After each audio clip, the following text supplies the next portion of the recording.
Escapism. We all struggle, everyone wants to escape from their current reality, so a lot of people use art as that window into another, less stressful world. Escapism is usually a term we associate with movies. Like, I remember growing up hearing about people getting post-Avatar depression, which was pretty much that people began to feel depressed with their normal lives after watching Avatar, which just goes to show how powerful of an escape from a shitty reality art can be. So how does escapism in music even look? Kinda like 2024 summer. Charlie XCX, Chappell Roan, Kendrick, Sabrina Carpenter, Billie Eilish. Holy shit, we got spoiled. This kind of came out of nowhere, but it was a welcome surprise. It gave me strong 2016 vibes, which I'll get into a little later, but that was peak. Not all music was like this, and it really was only this summer, but this summer had what we needed. All this music was so damn fun. Everyone is having a party, and then boom, party's over because Trump got elected in November. Right? When Trump won in November of 2016, the music that carried on into the next year was so much less happy. I'm obviously not speaking for all music, because I'm sure you can think of so many examples of great fun music that dropped in 2017. But when I think about the most memorable things that dropped in 2016,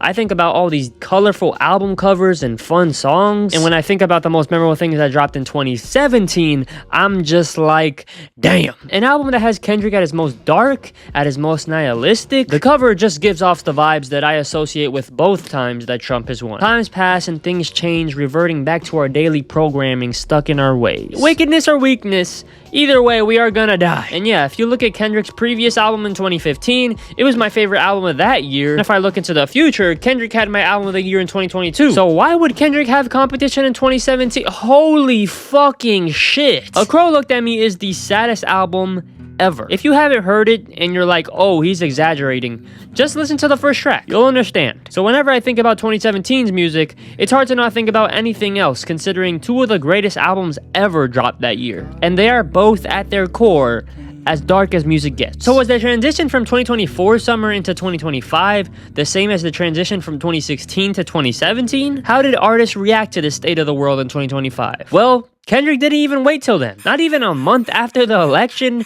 Kendrick dropped GNX, an album full of bangers, self-love, and love for the city he grew up in. This is the same guy that made Damn? The same guy as Why God, Do I Gotta Suffer? Damned if I do, if I don't? This same guy yelled, and Kendrick wasn't alone, because everything that was going on in the summer of 2024, like the shitty economy, election season, AI, the war in Gaza, is only worse this year. And instead of the party being killed, it just seems like artists have just taken this as an excuse to dance even harder and ignore the insanity surrounding our world. All these artists are dancing while the world is burning down around them. It's like all these artists collectively said, I'm tired of being sad, the world around me is crumbling, and I'm going to throw a party. Their huge, ambitious project immediately right after.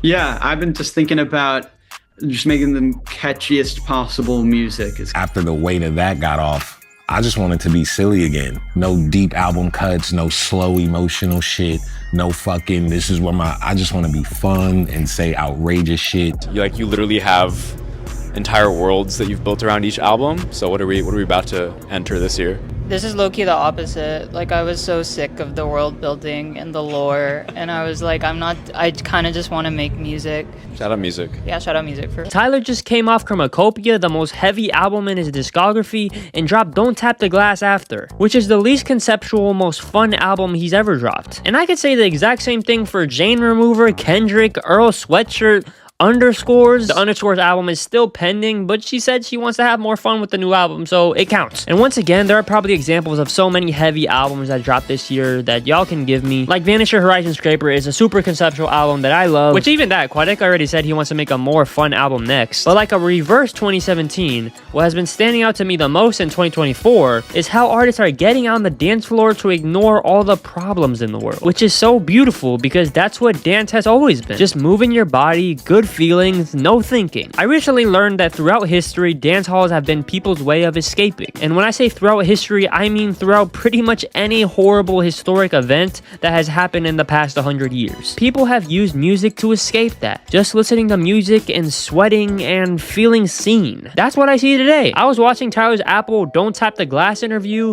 and it might be one of my favorite Tyler interviews ever. The way he describes not only his love for his own music, but love for music in general is something something we sadly lack. But what really stood out to me was his motivation behind Don't Tap the Glass. He just wanted to stop thinking and escape from the content on Chromacopia. So while he was performing that content on tour, he made this album. And it unintentionally mirrors the history of dance and how music has been used as escapism for so many people. This interview really hit me, and I was just extra in love with music for some time after. I usually love music and movies equally, but I did not give a fuck about movies for this time period. Because I can't play a movie whenever I want, no matter what I'm doing. I can be at a place I hate and turn on music to go to another place. While I was in this huge I love music phase, one of my favorite channels, Hive Mind, made this amazing video ranking the best pop songs of the 21st century. Yeah, I feel like it comes on you and like take a sigh of relief. Like, okay, I'll be good for the next like 3.5 minutes. Yeah, and that's what pop music should do. Low key, though. Pop music is 3.5 minutes of total escapism. That's the bit. Forget your problems and sink your teeth into some sugary pop sweetness with Hey Ya by Outkast.